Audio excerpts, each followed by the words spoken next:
A very good morning everyone. I really hope you all doing great and staying absolutely safe as well. उम्मीद आप सब बहुत शानदार होंगे। एक बार फिर से आपकी daily dose of current affairs लेके मैं आकाश देव यहाँ हाजिर हूँ और आप सबका मैं तहे दिल से स्वागत करना चाहूंगा टेक्स्ट बुक सुपर कोचिंग के इस बहुत शानदार चैनल पर। इससे पहले कि हम लोग आज की आपकी करंट अफेयर्स की डोज को स्टार्ट करें, make sure you all add this session in your liked videos ताकि बाद में जाके आप इसको आराम से देख सके। Do share it with all your friends ताकि वो भी इसका भरपूर रूप से फायदा ले सके। कल हमने एक क्वेश्चन पूछा था, जैसे कि आपको पता है एक छोटा सा रिचुअल हमने स्टार्ट किया है, काफी लोगों ने उसका सही आंसर दिया। क्वेश्चन बहुत इंटरेस्टिंग थे। एक तो क्वेश्चन था वो जो डिवाइस था जो ओशन वेव एनर्जी कन्वर्टर था, बेसिकली उसका आंसर था सिंधुजा, जो कि बहुत लोगों ने आंसर किया। दूसरा था एक मेडल जो पोस्टह्यूमसली हम लोग देखते हैं यूएन पीस कीपर को दिया जाता है, दैट इज दाग हैमरस्कोल्ड मेडल। तो बहुत लोगों ने आंसर दिया, जैसे कि दीपक चौहान ने आंसर दिया है, पंकज है यहाँ पे, गौरव खीरवार है, then we have got Deepak Holiya, Gudiya Sahu, then we have got Ruchi, Abhay है यहाँ पे, we have got Shashank, we have got Garima, Aryan is there. तो सबने बहुत बढ़िया तरीके से आंसर किया, वेरी गुड। तो जब भी मैं क्वेश्चन पूछता हूँ आंसर अगर करते हैं तो मैं हमेशा इसको रिकॉग्नाइज करता हूँ। अभी हमने ये इनिशिएटिव स्टार्ट किया है एंड आई ऑलवेज फील कि ये छोटे छोटे इनिशिएटिव्स ही हैं जो आपको बहुत हेल्प करते हैं चीजों को और डेप्थ में जानने में, आपको थोड़ा सा मोटिवेटेड भी रखते हैं, जो कि बहुत जरूरी है प्रिपरेशन के दौरान। चलिए बिफोर आई स्टार्ट मैं आपको बता दूं कि मैं आज भी 12 बजे सेशन लेकर आ रहा हूं। 12 बजे लाइव सेशन होगा मेरा सीडीएस के प्रीवियस ईयर क्वेश्चंस का, तो उसको जरूर से जरूर आप मास्टर करिएगा, उसको जरूर आप ज्वाइन करिएगा live at 12 PM। Having said that, शुरुआत में करनी चाहूंगा आज की करंट अफेयर की बहुत स्पेशल चीज से। देखिए आप सब जानते हो कि 2023 क्या है, इंटरनेशनल ईयर ऑफ मिलेट्स है, इतना तो आपको पता ही होगा। तो क्योंकि ये इंटरनेशनल ईयर ऑफ मिलेट्स है तो सरकार का पूरा फोकस है मिलेट्स के ऊपर।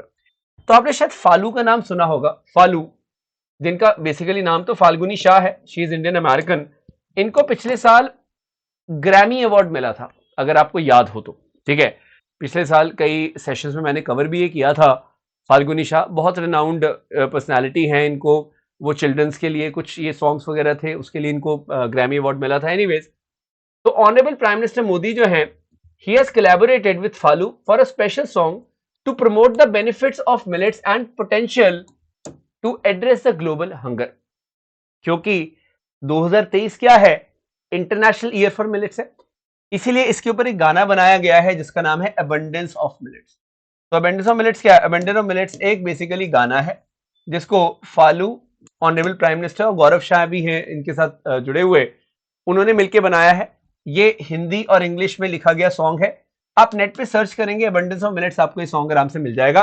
बड़ा प्यारा ये गाना बनाया गया है। तो आपको क्या चीज पता होनी चाहिए?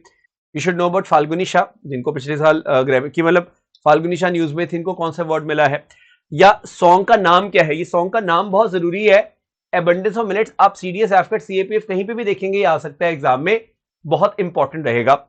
तो आपको तो पता ही है 4 मेन अवार्ड्स हैं, ईगॉट बोलते हैं ना, EGOT, Emmy award, Grammy award, Oscars और टोनी अवार्ड्स। तो उनमें से आप कोई भी अगर जीतते हो, जैसे ग्रैमी आप म्यूजिक के लिए जीतते हो, तो इन्होंने वो ग्रैमी अवार्ड जीता, तो she is very much renowned. Simple सा पॉइंट है। अब यहाँ पे सीसेन सेंटर बहुत न्यूज में था, ठीक है। सीसेन सेंटर का सबसे पहले तो आप मतलब समझे कि मतलब क्या है, इसका पूरा एक रेलेवेंस क्या है, we have to understand when we talk about the SEACEN, that is the South East Asian central banks research and training centre. ये मैं ये भी बताऊंगा ये कहां पे, सबसे पहले तो मैं यही बता देता हूं, चलो। It is based in Kuala Lumpur which is in Malaysia. तो बस इतना आप याद रखो, ये मलेशिया में कहां पे है? कुआलालंपुर में है, ठीक है जी। SEACEN centre, South East Asian central bank research and training centre, इतना आपको पता चल गया कहां पे है। अब हम देखते हैं कि क्यों न्यूज में रहा। Session FSI 25th conference of Asia Pacific supervision directors in Mumbai, ये जो हुई है, इसके अंदर हमने देखा कि जो आरबीआई की सीनियर ऑफिसर्स थे, वो बैंकर्स थे, वो इसमें इन्वॉल्व हुए। और यहां पे बैंकिंग सुपरवाइजर्स जो भी हैं, they are being urged by the RBI to keep up to date with the technological advancements.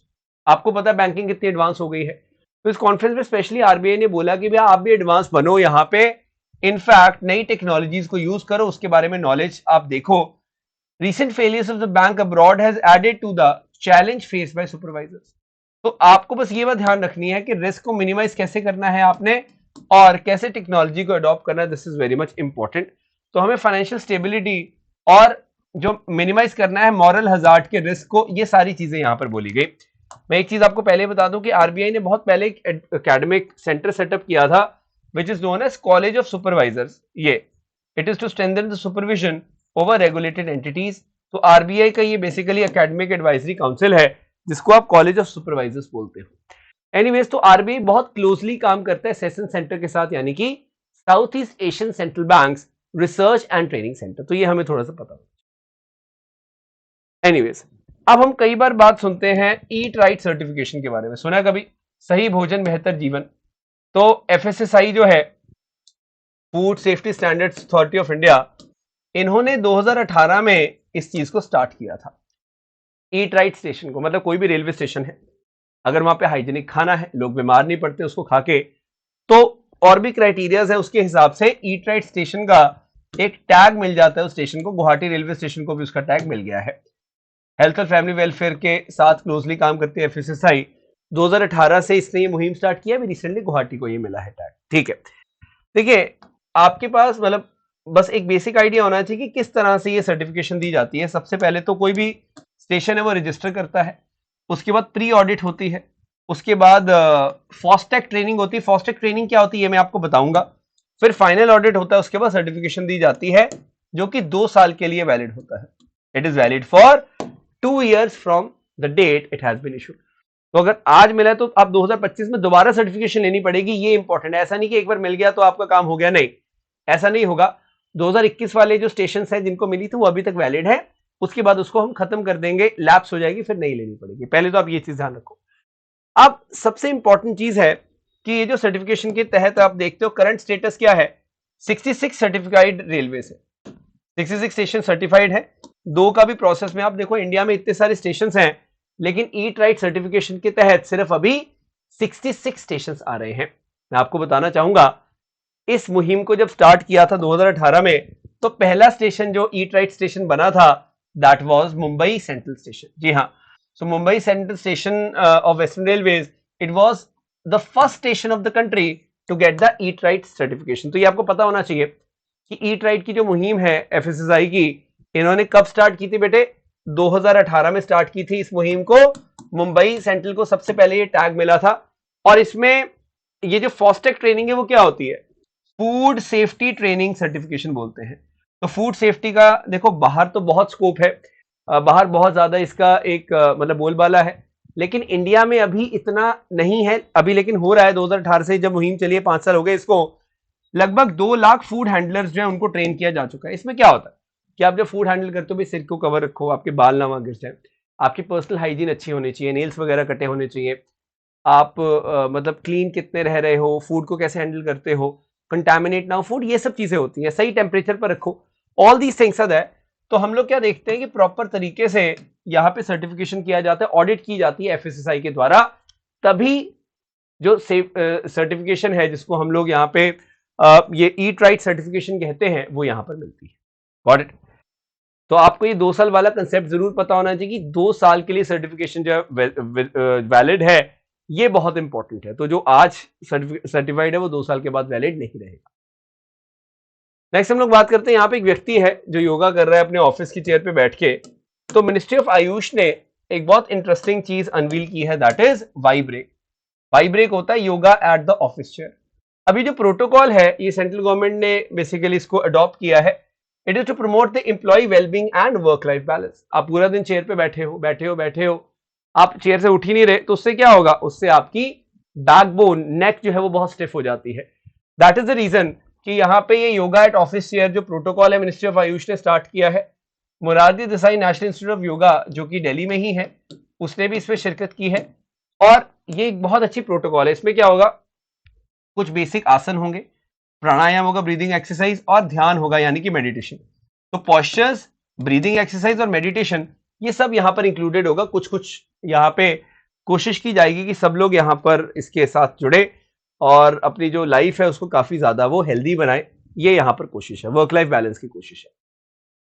Anyways, अब आपने कभी सुना होगा द ग्रीन एप्पल अवार्ड के बारे में? नहीं सुना तो सुन ले कि ग्रीन ऑर्गेनाइजेशन है जो लंदन में 1994 में बनी थी, एक इंडिपेंडेंट नॉन प्रॉफिट ऑर्गेनाइजेशन है। It recognise and reward environmentally best practices globally. तो कोई भी डिजाइन अच्छा है, प्रैक्टिकल, इन्वायरमेंटली बहुत फिजिबल है, तो उसको ये अवार्ड दिया जाता है, जो कि 2016 में स्टार्ट हुआ था। It is known as green apple award. तो ग्रीन एप्पल अवार्ड जो है, it is basically a very nice environment award, और ये तभी दिया जाएगा जब आप बेस्ट प्रैक्टिसेस अडॉप्ट करेंगे बिल्डिंग को बनाते समय। क्लियर? तो इसकी इतनी ज्यादा चर्चा क्यों हो रही है? क्योंकि तेलंगाना की अगर हम बात करें, वहां पे अलग अलग कैटेगरीज में बिल्डिंग्स जो है ये अवार्ड जीती हैं। जैसे ब्रिज की कैटेगरी में भी होगा दुर्गन चेरुवु केबल ब्रिज, ये एग्जाम में डायरेक्टली आ सकता है कि कहां पर है, तेलंगाना। मोजम जाही मार्केट, ये एक हेरिटेज कैटेगरी में जीती है। B R Ambedkar state secretariat building जो है वो एक वर्क प्लेस कैटेगरी में आ रही है।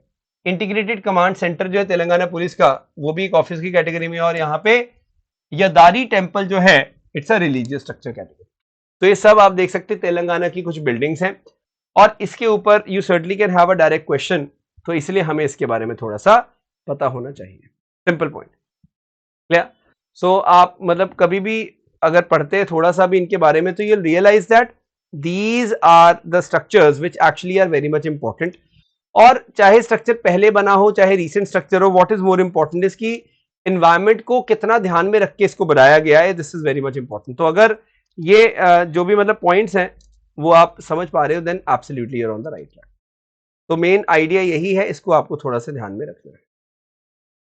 चलो, आई थिंक इट्स क्लियर। तो बहुत माइनर माइनर से पॉइंट्स है, बट हमें यहाँ पे थोड़ा सा अंडरस्टैंड इनको करना है। चलिए आगे बढ़ते हैं। लोकेशन का ही मेनली होता है। अब जापान पार्लियामेंट जो है उसने एक बहुत बड़ा स्टेप लिया है। They raised the age of consent from 13 to 16। अब आप यहां पे ध्यान दें, एज ऑफ कंसेंट इंपॉर्टेंट क्यों है?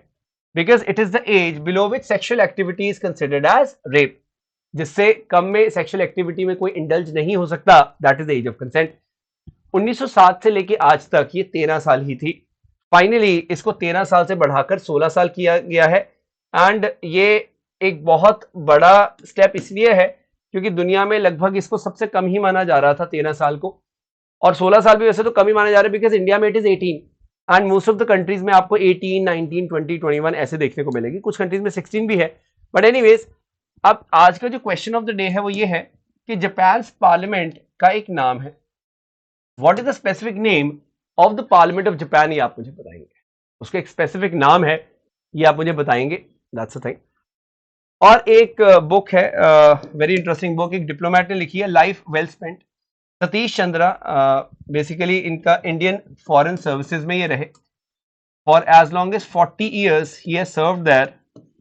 इंडिया के एम्बेसडर भी रहे कई कंट्रीज में। तो सतीश चंद्रा की किताब है a life well spent. So you got to know about this thing as well. तो आई थिंक 1965 से 2005 तक का इनका पूरा करियर रहा है, करियर स्पैन रहा है। तो he has written a book on his life. Anyways, now if you have genuinely liked the session, make sure hit the like button। अपनी like videos में इसको जरूर ऐड कर ले। Do share it with all your friends अगर आप करते हो। और आकाश ने टेक्स्ट बुक टेलीग्राम को ज्वाइन कर ले। मैं आपको सारे जो पीडीएफ भी है वो यहाँ पे प्रोवाइड करवाता रहूंगा time to time, don't worry about that.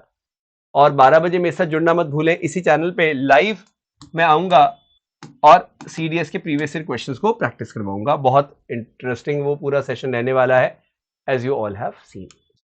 So thank you so much. That's it for now. It was great having this session like always, and take care everyone. Jai Hind, Jai Bharat.